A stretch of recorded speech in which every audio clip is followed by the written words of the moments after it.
The terms Nordic and Scandinavian are often used interchangeably to refer to a group of countries in Northern Europe, but there is an essential distinction between the two. While all Scandinavian countries are part of the Nordic region, not all Nordic countries are considered Scandinavian. This article will explore the differences between the two groups and their individual characteristics. The Nordic region consists of 5 countries: Denmark, Finland, Iceland, Norway, and Sweden. These nations share a common historical and cultural heritage that has been shaped by the harsh climate and geography of their northern location. This shared history includes strong traditions in fishing and seafaring, as well as a reliance on renewable energy sources such as hydroelectricity. The languages spoken in these countries are also closely related, with Danish, Finnish, Icelandic, Norwegian, and Swedish all belonging to the same family of North Germanic languages. Scandinavia is comprised of 3 countries: Denmark, Norway, and Sweden. While geographically part of the larger Nordic region, sharing similar climates and landscapes, Scandinavia does not include Finland or Iceland due to differences in language as well as distinct political structures. As such, while all Scandinavian countries are considered Nordic nations, they do not form a subset within it, rather they represent an independent entity within this larger grouping.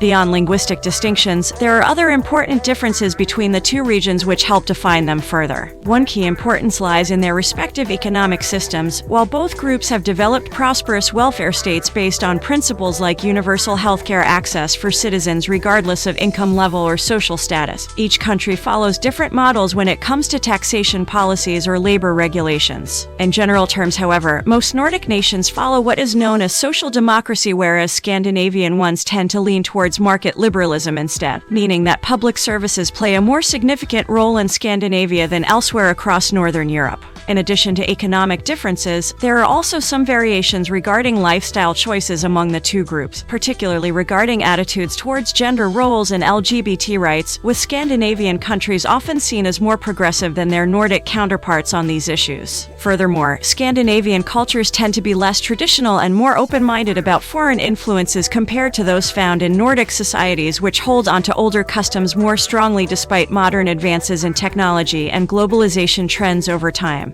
It's worth noting, though, that even within these two regions, individual preferences can vary widely, so generalizations should only be taken so far when drawing comparisons between them overall. Finally, there is also a noticeable divide when it comes to politics between Nordic and Scandinavian countries. While both groups are considered traditionally liberal democracies, the former tends to support socialist, green parties much more so than the latter, which favors centrist, conservative-leaning agendas instead. This divergence can be seen most clearly in the irrespective voting patterns during recent elections, whereby Denmark has demonstrated strong support for progressive leadership over the past decade, while Sweden and Norway have maintained a more centrist approach during this same period. Not all is a contrast between the two groups, however, as both Nordic and Scandinavian nations share a commitment to protecting the environment as well as promoting human rights and social justice. This common goal is reflected in their respective foreign policies, which often prioritize international cooperation over conflict when addressing global challenges such as climate change or poverty alleviation efforts across developing countries. Other similitudes are also present between the two groups, such as their ongoing commitment to expanding economic freedom and liberalizing trade policies in order to facilitate increased global commerce, a priority that all 5 Nordic countries have actively pursued over the past decade.